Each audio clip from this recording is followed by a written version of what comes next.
क्या आपको पता है जापान में घंटों तक नहीं पिघलने वाली एक आइसक्रीम मिलती है? और क्या आप जानते हैं कि जापानीज लोग किस नंबर को सबसे ज़्यादा अनलकी मानते हैं?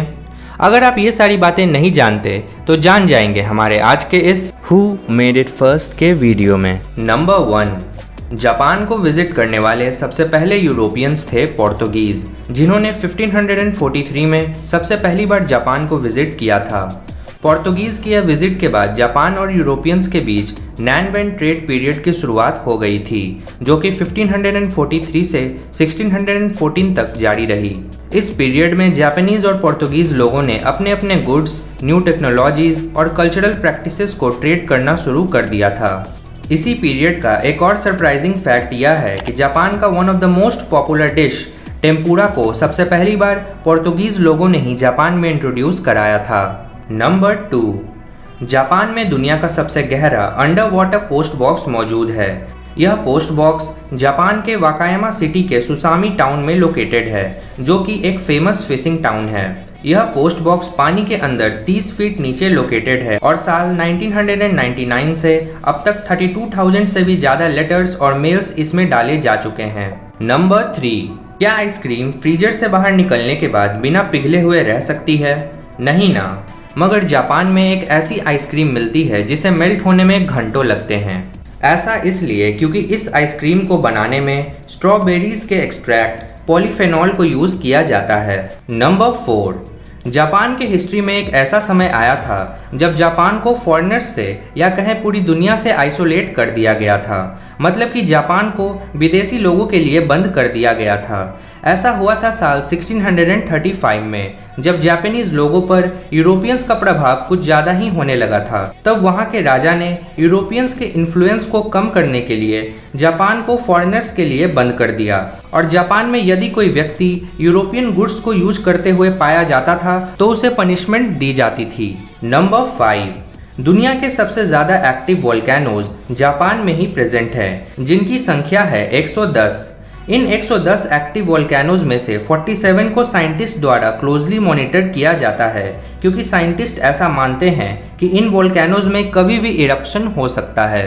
नंबर 6, दिसंबर 16, 1997 में पोकेमॉन का एक एपिसोड देखने के बाद जापान में लगभग 700 से ज़्यादा बच्चों को मिर्गी के दौरे पड़ने लगे और उन्हें हॉस्पिटलाइज्ड करना पड़ा, जिसके बाद उस एपिसोड को जापान में हमेशा के लिए बैन कर दिया गया। नंबर 7, जापान में ट्रेन्स बहुत ही ज़्यादा पंक्चुअल है। ऐसा नहीं है कि वहाँ पटरियाँ कम बिछी हुई हैं या फिर वहाँ ट्रेन्स कम चलती हैं, लेकिन फिर भी पूरी दुनिया की सबसे ज़्यादा पंक्चुअल ट्रेन्स जापान में ही हैं, जो कि बिल्कुल टाइम से पैसेंजर्स को अपने डेस्टिनेशन पर पहुँचाती हैं। नंबर 8, एक टर्म है हाइकिकोमोरी, जो कि जापान में एक पॉपुलेशन को डिस्क्राइब करने के लिए यूज़ किया जाता है। इस टर्म का मतलब है वैसे लोग जिन्होंने खुद को बाहरी दुनिया से कट आउट कर लिया है और अपने रूम से 6 महीने या 1 साल से बाहर निकले ही नहीं हैं। 2016 में हुए सेंसस के अनुसार ऐसे लोगों की संख्या जापान में 5,40,000 थी। नंबर 9, दुनिया की पहली नोवेल जापान में ही लिखी गई थी। द टेल ऑफ गेंजी, जो कि जापानीज लिटरेचर में लिखी गई आज तक की one of the greatest novels है। इसे लिखा था एक जापानीज वुमेन मुरासाकी शिकिबू ने। नंबर 10, जापान में एक बहुत ही पॉइजनस ब्लोफिश को खाया जाता है। ये इतना जहरीला और डेंजरस है कि जापान ने इसको लेकर एक लॉ बनाया है, जिसके चलते इसे बनाने से पहले शेफ्स को 3 साल की ट्रेनिंग और सीरीज ऑफ एग्जाम्स क्लियर करने पड़ते हैं। उसके बाद ही वह इस ब्लोफिश को पब्लिक के सामने सर्व कर सकते हैं। नंबर 11, पूरी दुनिया में सबसे लोएस्ट अनएम्प्लॉयमेंट रेट जापान की है। इस कंट्री में केवल 2.4% लोग ही अनएम्प्लॉयड हैं। हालांकि अगर हम कंबोडिया और कतर जैसे देशों से कंपेयर करें तब तो यह लोएस्ट नहीं है, क्योंकि कंबोडिया की अनएम्प्लॉयमेंट रेट है 0.30% और कतर की 0.60%। मगर जब हम दुनिया की बड़ी इकोनॉमीज जैसे यूएस, चाइना, जर्मनी और यूनाइटेड किंगडम के साथ कंपेयर करते हैं तब हमें पता चलता है कि जापान की अनएम्प्लॉयमेंट रेट सबसे कम है। नंबर 12, 2006 तक जापान में दुनिया की सबसे ओल्डेस्ट कंपनी लोकेटेड थी, कॉन्गो गुमी को डॉट लिमिटेड, जो कि एक कंस्ट्रक्शन कंपनी थी जो कि जापान में बुद्धिस्ट टेम्पल्स का निर्माण करती थी। साल 2006 में इस कंपनी को ताकामात्सु कंस्ट्रक्शन ग्रुप ने अपने साथ मिला लिया। आपको जानकर यह हैरानी होगी कि इस कंपनी की स्थापना 578 AD में हुई थी। नंबर 13, जापान को लैंड ऑफ वेंडिंग मशीन भी कहा जाता है।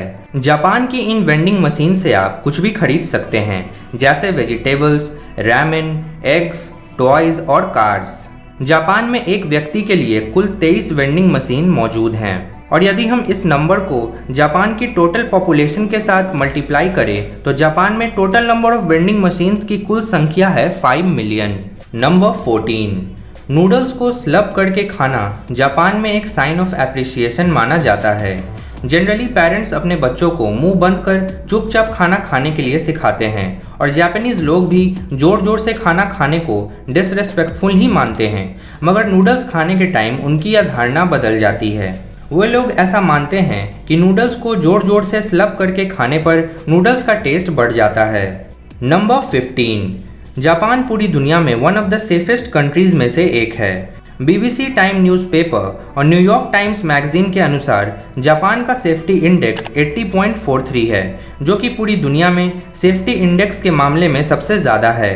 क्विक फैक्ट, जापानीज लोग नंबर 4 को अनलकी मानते हैं। उम्मीद है आपको यह वीडियो अच्छी लगी होगी, तो इसे लाइक करें और अपने दोस्तों के साथ शेयर ज़रूर करें। और आगे और भी इसी तरह की वीडियोस देखने के लिए हमारे चैनल को सब्सक्राइब ज़रूर कर लें।